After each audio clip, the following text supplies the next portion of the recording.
Hello students, welcome. आज हम देखने वाले हैं नॉमेनक्लेचर इन कॉमन सिस्टम। ठीक है, इसके पहले लेक्चर में हमने nomenclature of organic compound in IUPAC system देखा था। आज हमें देखना है कॉमन सिस्टम। इन दोनों सिस्टम्स में ऑर्गेनिक कंपाउंड्स के नाम, ठीक है, जो हम बना रहे हैं, ये आगे हमें बहुत काम में आने वाले हैं। तो कॉमन सिस्टम में नॉमेनक्लेचर लिखने के लिए हमें, या कंपाउंड का नाम लिखने के लिए हमें कौन सी बातों को ध्यान में रखना है। ठीक है, तो देखो यहाँ पर हम नॉमेनक्लेचर कॉमन सिस्टम में सबसे पहले देखने वाले हैं हाइड्रोकार्बन। ठीक है, किसका देखने हैं? हाइड्रोकार्बन।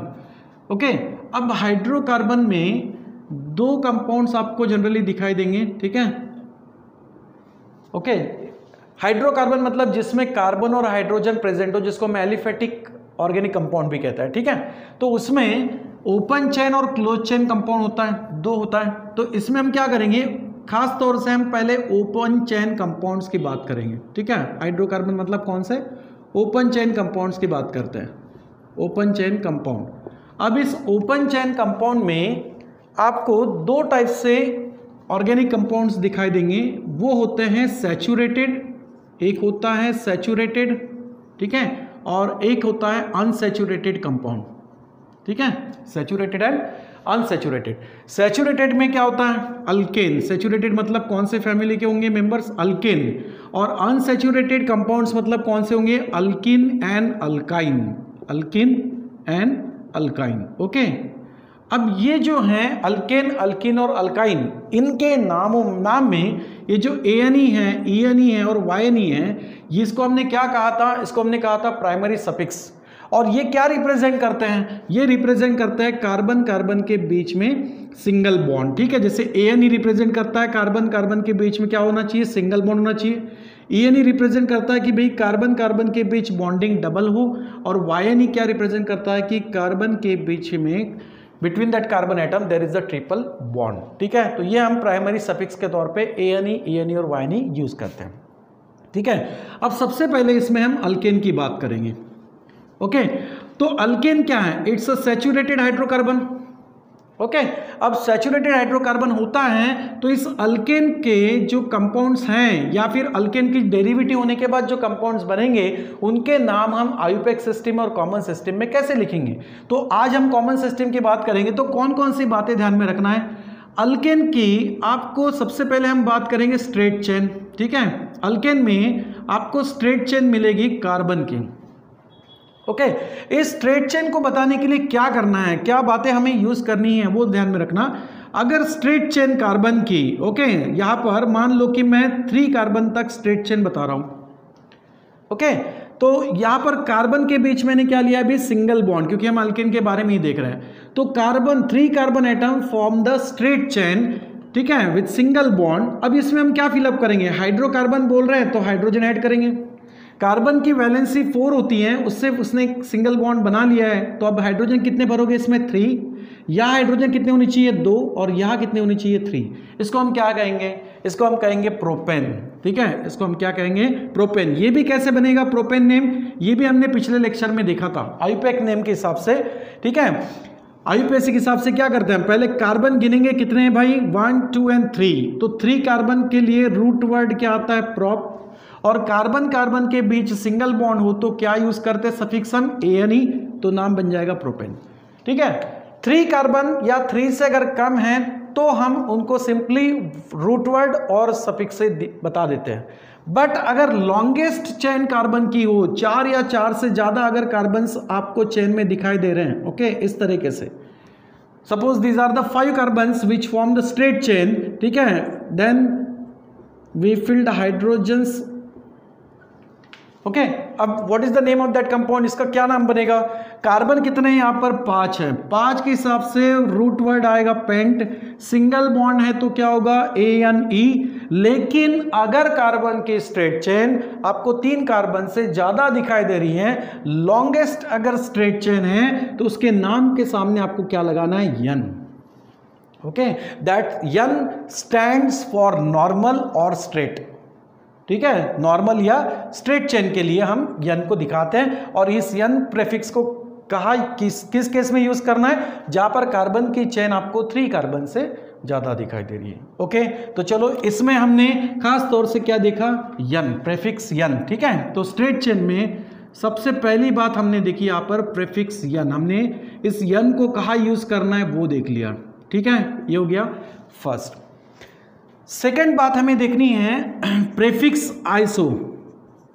ठीक है, प्रेफिक्स आइसो, ये आइसो वर्ड हमें कहाँ यूज़ करना है। ओके, स्ट्रेट चेन कंपाउंड तो रहेगा कार्बन का, लेकिन उस कंपाउंड में आइसो कब आएगा। देखो, अगर स्ट्रेट चेन कंपाउंड है और इस स्ट्रेट चेन कंपाउंड में अगर सेकंड लास्ट कार्बन है, ठीक है, जैसे कि मान लो अगर हम इसको नंबरिंग दे देते हैं 1, 2 एंड 3, ठीक है, तो ये हो जाएगा सेकंड लास्ट कार्बन। अब इस कार्बन को, सेकंड लास्ट कार्बन को अगर मिथाइल ग्रुप अटैच है, ठीक है, सेकंड लास्ट कार्बन को क्या है, मिथाइल ग्रुप अगर अटैच है, तो ऐसे केस में इस कंपाउंड का नाम लिखते वक्त आपको क्या वर्ड यूज करना है, आइसो वर्ड यूज करना है। ठीक है, जैसे अब सेकंड लास्ट कार्बन में हमने मिथाइल ग्रुप को अटैच किया, ओके, तो डेफिनेटली इसका नाम आइसो आएगा। लेकिन पहले इसको पूरा स्ट्रक्चर बना लेते हैं। हाइड्रोजन फिलअप करो 3, यहां पर होगा 1 और यहां पर होगा 3। ठीक है, वैलेंसी के हिसाब से हमने कार्बन की वैलेंसी यहां पर कंप्लीट कर दी। अब इसका नाम क्या बनेगा, इसका नाम क्या बनेगा यहां पर देखो, अगर हम रूट वर्ड और सफिक्स की बात करेंगे तो क्या कर सकते हैं हम, यहां पर कार्बन टोटली गिन लो कितने हैं भाई, यहां पर 4 कार्बन है, तो उसके लिए क्या करोगे आप, ब्यूट। ओके, समझ में आया, ब्यूट। लेकिन और कार्बन कार्बन के बीच में क्या होगा, सिंगल बॉन्ड, तो उसके लिए सफिक्स क्या यूज करोगे, एएनई, तो बन जाएगा ब्यूटेन। ठीक है, लेकिन क्या करोगे इस केस में, आपको आइसो वर्ड यूज करना पड़ेगा। क्यों यूज करना पड़ेगा आइसो वर्ड, क्योंकि सेकंड लास्ट कार्बन को यहां पर क्या है, CH3 ग्रुप अटैच है, तो उसके लिए आपको क्या यूज करना पड़ेगा, प्रेफिक्स, दैट्स आइसो। प्रेफिक्स कहाँ यूज करते हैं हम, सफिक्स की बात करेंगे तो रूट वर्ड के बाद में ऐड करते हैं, और प्रेफिक्स की बात करेंगे तो उसको रूट वर्ड के पहले ऐड करना पड़ता है। जैसे कि यहां पर प्रेफिक्स ने ऐड किया, अब यहां पर प्रेफिक्स आइसो ऐड करेंगे, so this is the iso butane. समझ में आया, इस तरीके से हो जाएगा। ओके, तो ये जो होगा, ये इसको कहेंगे हम आइसो ब्यूटेन कंपाउंड। अब आइसो किस लिए यूज किया, ये बात समझ में आ गई। ठीक है, नेक्स्ट देख लेते हैं third, it's a prefix new. ठीक है, प्रीफिक्स न्यू। अब न्यू प्रीफिक्स को हम कब यूज करेंगे, इसके लिए फिर से अगर कार्बन की बात करते हैं, जैसे कि ये कार्बन है, मान लो कि 3 या 4 कार्बन ले लेते हैं। ठीक है, 3 भी ले सकते हो, 3 कार्बन हमने लिए, इसकी आप स्ट्रेट चेन बना लो पहले, फिर आप इसमें क्या फिलअप करोगे, हाइड्रोजन, क्योंकि हम हाइड्रोकार्बन्स की बात कर रहे हैं, अभी तक इसमें ना कोई फंक्शनल ग्रुप लिया है ना कोई सब्स्टिट्यूएंट ग्रुप लिया है। ठीक है, तो ये तो सिंपल हो गया प्रोपेन। लेकिन इसमें न्यू कब आता है, जब सेकंड लास्ट कार्बन, यानी नंबरिंग आप कहां से कर सकते हो, कहीं से भी कर सकते हो, 1, 2 एंड 3, इधर से भी करोगे तो 1, 2 एंड 3। तो सेकंड लास्ट कार्बन में नियो कब यूज करना है, सेकंड लास्ट कार्बन में अगर वहां 2 मिथाइल ग्रुप आपको अटैच दिखते होंगे, तो यहां पर क्या है, आइसो कब यूज करना है, अगर सेकंड लास्ट कार्बन को एक ही मिथाइल ग्रुप अटैच दिखाई दे रहा है, तो in that case we can use the prefix iso. But if the second last carbon, अब अगर मैं यहां पर 2 मिथाइल ग्रुप दिखा दूं, तो ये हाइड्रोजन भी यहां नहीं रहेगा, कार्बन की वैलेंसी यहां पर मैच हो गई। ठीक है, समझ में आया, कंप्लीट हो गया, ऑक्टेट कंप्लीट हो गया कार्बन का। तो यहां पे सेकेंड लास्ट कार्बन को 2 मिथाइल ग्रुप अटैच है, डायरेक्टली अटैच है। ओके, तो ऐसे केस में हम कौन सा वर्ड यूज करेंगे, नियो। ओके, अब बताओ कि इसका नाम क्या होगा, वो रूट वर्ड के हिसाब से पहले कार्बन गिन लो कितने हैं, 5 कार्बन हैं, तो 5 कार्बन के लिए हम क्या यूज करेंगे भाई, पेंट। रूट वर्ड क्या यूज करेंगे, पेंट। कार्बन कार्बन में सिंगल बॉन्ड है तो क्या यूज करोगे, प्राइमरी सफिक्स एएनई। सफिक्स है तो बाद में ऐड कर दिया, प्रीफिक्स है तो पहले लगाना है। अब प्रीफिक्स यहां पर क्या है, न्यू, तो हम क्या लिखेंगे, न्यू। और क्यों न्यू लिखा, क्योंकि सेकंड लास्ट कार्बन को 2 मिथाइल ग्रुप क्या है, डायरेक्टली अटैच है। तो जब सेकंड लास्ट कार्बन को 2 मिथाइल ग्रुप डायरेक्ट अटैच हो, तब हम उसको क्या बोलते हैं, न्यू पेंटेन। ठीक है, जैसे कि फॉर एग्जांपल और एक कंपाउंड देख लेते हैं, जिसमें मान लो कि 4 कार्बन हमने स्ट्रेट चेन में लिए। अब सेकंड लास्ट कौन सा हो सकता है, अगर मैं यहां से नंबरिंग कर दूं लेफ्ट साइड से 1, 2, 3 एंड 4, तो ये हो गया सेकंड लास्ट कार्बन। इस सेकंड लास्ट कार्बन को क्या होने चाहिए, 2 मिथाइल ग्रुप डायरेक्टली अटैच होने चाहिए। किस लिए, प्रीफिक्स नियो यूज करने के लिए। तो इसको अगर मैं 2 मिथाइल ग्रुप अटैच कर दूं CH3 और CH3, बाकी बचे हुए स्केलेटन स्ट्रक्चर में आपको क्या फिलअप करना है, हाइड्रोजन, हाइड्रोकार्बन पड़ रहा है, हाइड्रोजन फिलअप करते चलो, कितना होगा 3, यहां पर 2, यहां तो 4 बॉन्ड बन चुके हैं, यहां पर एक ही बॉन्ड बनाए तो 3 हाइड्रोजन। अब अगर इसका नाम लिखना है तो क्या करोगे, रूट वर्ड सबसे पहले तो कार्बन गिन लो कितने हैं, यहां पर 6 कार्बन है तो उसके लिए रूट वर्ड क्या आएगा, हेक्स। कार्बन कार्बन में सिंगल बॉन्ड है, प्राइमरी सफिक्स क्या यूज करोगे, ए यानी, ठीक है। लेकिन खास बात यहां पर क्या दिखाई दे रही है, सेकंड कार्बन में 2 मिथाइल ग्रुप यहां पर डायरेक्ट अटैच है। तो जब 2 methyl group second last carbon को डायरेक्ट अटैच हो तब प्रीफिक्स क्या यूज करते हैं हम, नियो। तो इसका नाम क्या बन जाएगा भाई, नियोहेक्सेन। समझ में आया। तो इस तरीके से कंपाउंड्स के हम कॉमन सिस्टम में नाम लिखते हैं। हम कॉमन सिस्टम में ही देख रहे हैं अभी फिलहाल, ठीक है। तो ये हो गया आइसो और नियो। अब इसमें इस आइसो और नियो में देखो क्या है, स्ट्रेट चेन कंपाउंड जो था उसमें थोड़ा सा ब्रांचिंग दिखाई दिया, यानी आइसो और नियो ये जो प्रीफिक्स आएंगे ये ब्रांच चेन कंपाउंड में आएंगे, ठीक है, जहां पर स्ट्रेट चेन के कार्बन्स को आपको ब्रांचिंग दिखाई देगी। ओके, अब इस ब्रांचिंग से होता क्या है कि कार्बन्स का यहां पर पोजीशंस जो मिलता है वो डिफरेंटली मिलता है। तो नेक्स्ट हमें देखना है, ये हो गए प्रीफिक्सेस, उसके बाद हम देखेंगे पोजीशन ऑफ कार्बन एटम, ठीक है, position of carbon atom, position of carbon atom. अब पोजीशन ऑफ कार्बन एटम यहां पर क्या मिलेगा, देखो कार्बन की पोजीशंस डिटरमाइन करते हैं हम, वो जिस कार्बन से अटैच हैं, यानी कितने कार्बन से वो अटैच है उस पर डिपेंडेंट उसकी पोजीशंस को हम बताते हैं। जैसे कि मान लो एक कार्बन सिर्फ एक ही कार्बन से अटैच है, तो ऐसे कार्बन को हम प्राइमरी कार्बन एटम कहते हैं, ठीक है। मतलब if any carbon atom is attached to the only one other carbon atom then its position is primary, तो उसको बोलते हैं हम primary carbon atom, primary carbon atom, या इसको हम 1 नॉट से शो करेंगे, ठीक है। अगर इसको मैं बताऊं तो 1 नॉट 1 नॉट। अगर किसी केस में कार्बन अगर 2 कार्बन से अटैच हैं तो ऐसे कार्बन्स की पोजीशंस होती हैं सेकेंडरी कार्बन एटम, और सेकेंडरी कार्बन एटम्स को, सेकेंडरी कार्बन एटम्स उसको हम शो करते हैं 2 नॉट से। ये सेकेंडरी कार्बन हो गया क्योंकि ये 2 कार्बन से अटैच है। लेकिन अगर टर्मिनल कार्बन्स को देखा जाए, टर्मिनल लास्ट वाले कार्बन देखा जाए, तो ये तो सिर्फ एक ही कार्बन से अटैच है, तो ये क्या हो जाएगा हमारे लिए प्राइमरी कार्बन एटम, ये भी प्राइमरी कार्बन एटम, बट जो मिडल है वो कौन से पोजीशंस पे आएगा, सेकेंडरी, तो सेकेंडरी कार्बन एटम, ठीक है। अब मान लो कि अगर कोई कार्बन 3 कार्बन से अटैच है, okay, if the carbon atom is attached to other 3 carbon atom then the position of that carbon atom is tertiary, उस वक्त कार्बन की पोजीशंस क्या होगी, टर्शरी होगी।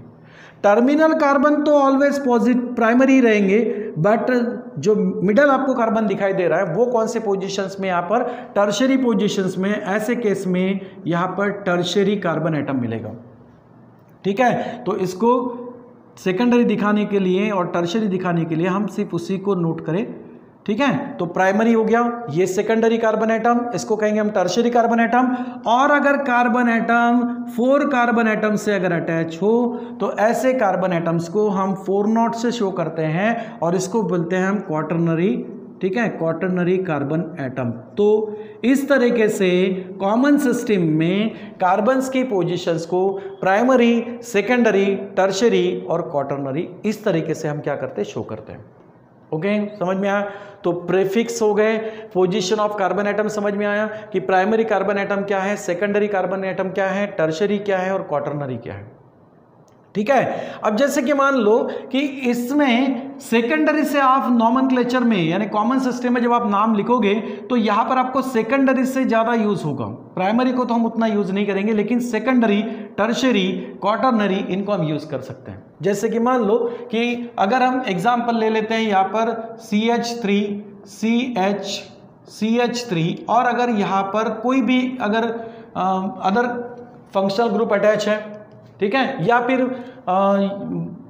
सब्स्टिट्यूएंट ग्रुप अटैच है। तो ऐसे ऑर्गेनिक कंपाउंड्स का नाम अगर कॉमन सिस्टम में लिखना चाहो तो फिर आप इन वर्ड्स को यूज करते हो। जैसे मान लो कि मैं यहां पर सपोज Br लगा रहा हूं, ओके, सब्स्टिट्यूएंट ग्रुप है, तो इसका नाम हम कॉमन सिस्टम में क्या लिखेंगे, हमें देखना है भाई ये जो ब्रोमीन अटैच हुआ है ये कैसे अटैच हुआ, अल्केन का एक हाइड्रोजन यहां से क्या हुआ है, रिप्लेस हुआ है। ठीक है, अगर ब्रोमीन नहीं होता तो ये कंपाउंड किस तरह से होता, CH3, CH में और भी एक हाइड्रोजन होता है यानी CH2 and then CH3, it's a propane. ये जो है ये क्या है, प्रोपेन है, अल्केन है, ओके। लेकिन जब इसका एक हाइड्रोजन मान लो सब्स्टिट्यूट हुआ ब्रोमीन से, तो एक हाइड्रोजन के जगह ब्रोमीन अटैच होगा। अब वो ब्रोमीन कहां पर अटैच हो रहा है उस पर डिपेंडेंट हमें उसका नाम लिखना है। जैसे मैंने बोला प्राइमरी के लिए तो नहीं, बट सेकेंडरी और टर्शरी को हम खास तौर से यूज करते हैं। जैसे इस कंपाउंड में ये कार्बन की पोजीशन है सेकेंडरी। अब सेकेंडरी कार्बन का मान लो कि हाइड्रोजन यहाँ पे रिप्लेस होता है और उसके जगह पे अगर यहाँ पर सब्स्टिट्यूएंट ब्रोमीन अटैच हो रहा है, ओके, ये पोजीशन कौन सा इसका, सेकेंडरी। तो हम क्या शो करेंगे, हम क्या नाम लिखेंगे इसका, देखो अल्केन का जब एक हाइड्रोजन रिप्लेस हो जाए, ओके, कोई भी हो, अगर आप अल्केन से एक हाइड्रोजन अगर यहां से रिमूव होता है तो अल्केन का कन्वर्शन होता है अल्किल में। किसमें कन्वर्शन होता है, अल्किल में। तो जब ये प्रोपेन है, इसका एक हाइड्रोजन कम हुआ तो इसका अल्किल क्या बनेगा, अल्केन का अल्किल होता है, प्रोपेन का प्रोपिल होगा, तो इसका नाम क्या होगा, प्रोपिल, ओके। रही बात Br की, तो अगर हम IUPAC सिस्टम देखते हैं तो IUPAC में इसको हम ब्रोमो कहते हैं, इन IUPAC नेम, ठीक है, इन IUPAC। लेकिन अगर हम कॉमन सिस्टम में नाम लिखेंगे तो कॉमन सिस्टम में अगर ये दिखाई दे तो हम इसको सीधा ब्रोमाइड लिखेंगे इन कॉमन नेम। अब हम कॉमन नेम ही देख रहे हैं तो कॉमन नेम में हमें इसका नाम क्या रखना पड़ेगा, ब्रोमाइड, ओके। IUPAC नाम लिखते तो सब्स्टिट्यूएंट ग्रुप को पहले लिखेंगे, लेकिन हम कॉमन नाम देख रहे हैं तो कॉमन नेम में क्या होगा, ब्रोमीन के लिए हम क्या कर लिखेंगे, ब्रोमाइड। क्या नाम बन गया, प्रोपिल ब्रोमाइड, ओके। हमारा इस कंपाउंड का नाम अभी तक हमने क्या बना लिया, प्रोपिल ब्रोमाइड। लेकिन इस प्रोपिल में, इस हाइड्रोकार्बन की चेन में कुछ स्पेशल्स क्या दिखाई दे रहा है कि जो सब्स्टिट्यूएंट ग्रुप यहां पर अटैच है वो कार्बन कौन से पोजीशंस पे है, सेकेंडरी। तो वो आपको लिखना है, that's a secondary propyl bromide, इस तरीके से।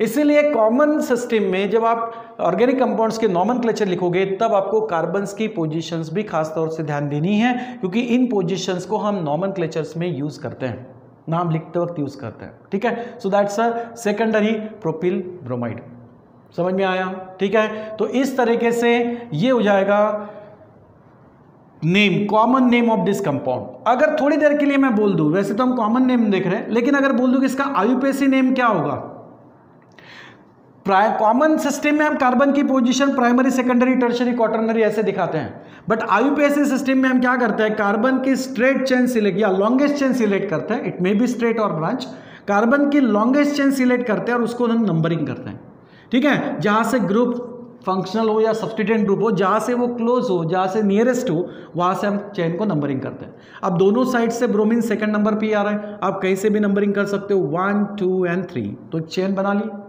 अब अगर मुझे इसका नाम लिखना है IUPAC सिस्टम से, ये तो कॉमन नेम हो गया, अगर IUPAC सिस्टम से लिखना है तो क्या करते हैं, रूल क्या है, पहले कार्बन गिन लो, कितने हैं, 3 कार्बन के लिए रूट वर्ड प्रॉप, कार्बन में कौन सा बॉन्ड है, सिंगल, तो सफिक्स यूज करो, यानी प्राइमरी सफिक्स।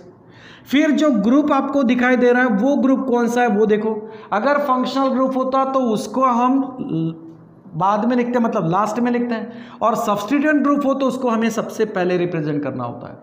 तो अभी थोड़ी देर पहले मैंने बताया कि ब्रोमीन को IUPAC सिस्टम में लिखते वक्त, नॉमेनक्लेचर लिखते वक्त ब्रोमो लिखा जाता है, इसीलिए सबसे पहले हम क्या लिखेंगे, ब्रोमो। तो नाम क्या बनेगा, ब्रोमोप्रोपेन। इसको और करेक्टेड दिखाने के लिए उसकी पोजीशंस को मेंशन किया जाता है, जैसे ब्रोमीन यहाँ पर कौन से पोजीशंस पे, सेकंड पोजीशन पे अटैच है, तो वो हम डिनोट करते हैं, ठीक है, मतलब सब्स्टिट्यूएंट ग्रुप विथ पोजीशन। तो क्या नाम बनेगा इसका, 2 ब्रोमोप्रोपेन। अब ये कौन सा रूल हो, कौन सा नेम हुआ, IUPAC सिस्टम के हिसाब से इसका नेम हुआ। हम फिलहाल कॉमन नेम देख रहे हैं, और कॉमन नेम में हमें कार्बन्स की ये पोजीशंस को ध्यान में रखना है, primary, secondary, tertiary and like this quaternary. Okay, समझ में आया? ठीक है, चलो यहां तक हो गया है पोजीशन ऑफ कार्बन एटम। अब देखते हैं अल्किल के बारे में। ठीक है, अब अल्किल कब बनता है? जब अल्केन से, हाइड्रोकार्बन से, ठीक है, सैचुरेटेड हाइड्रोकार्बन से जब एक हाइड्रोजन यहां से कम हो, और वो एक हाइड्रोजन रिप्लेस होता है या तो फंक्शनल ग्रुप से या फिर सब्स्टिट्यूएंट ग्रुप से। ठीक है, तो अल्केन का अगर एक हाइड्रोजन कम हो जाए तो क्या मिलेगा आपको?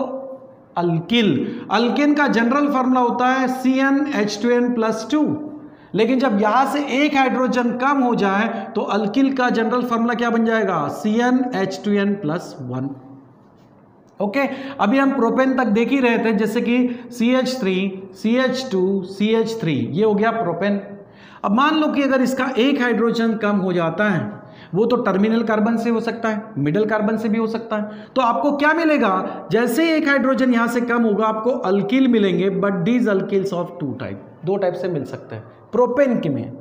ठीक है, क्या होगा अगर मान लो कि लास्ट टर्मिनल जो कार्बन है, ओके, समझ में आया? मैं नीचे लिख देता हूं। अगर मान लो कि इसका एक हाइड्रोजन यहां से कम होता है तो हमें 2 टाइप्स ऑफ कंपाउंड्स यहां पर दिखाई देंगे, अल्किल दिखाई देंगे। ठीक है, कैसे दिखाई देंगे? यहां पर मान लो टर्मिनल कार्बन से हाइड्रोजन लॉस होता है तो आपको मिलेगा CH3, CH2, यहां से एक हाइड्रोजन कम होगा CH2। ओके, और इस जगह कोई भी ग्रुप, अदर ग्रुप अटैच हो सकता है। चलो, ये एक अल्किल मिल गया।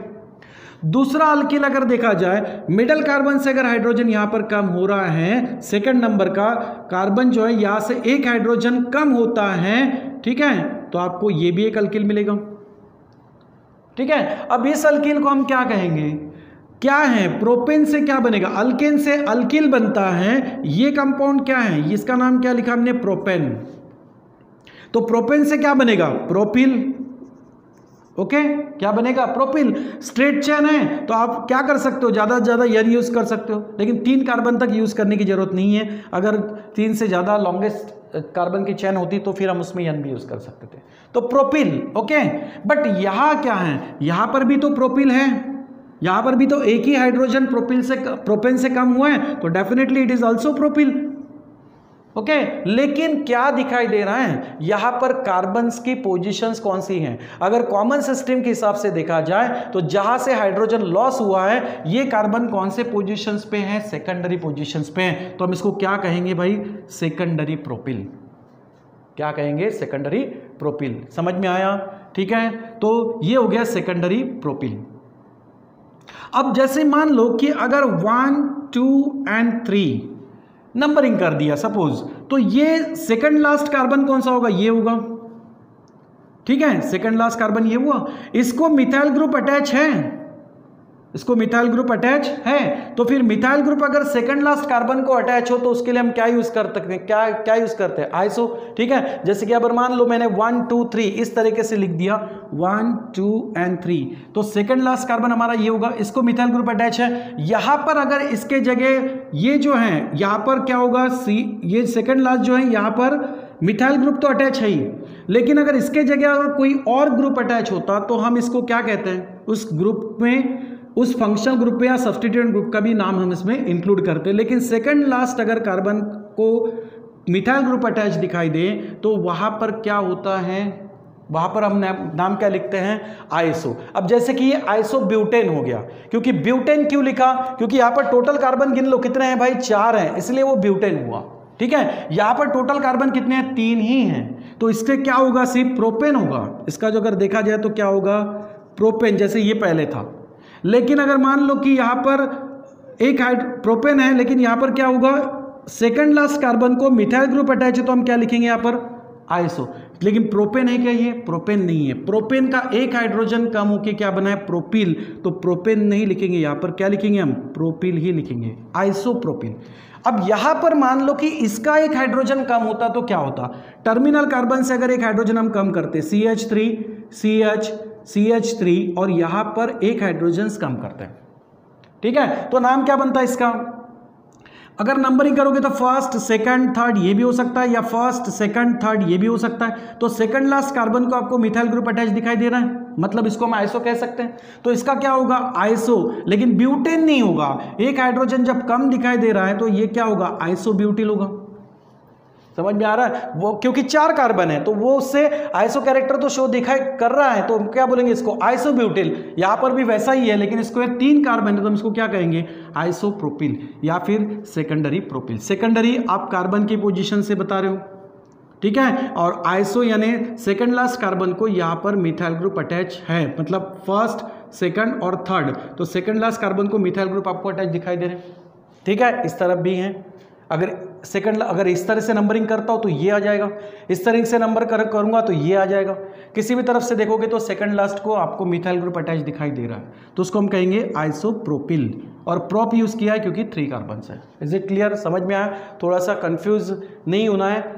आइसोब्यूटिल, आइसोप्रोपिल, या फिर इसका दूसरा नाम मैंने क्या बोला, सेकेंडरी प्रोपिल।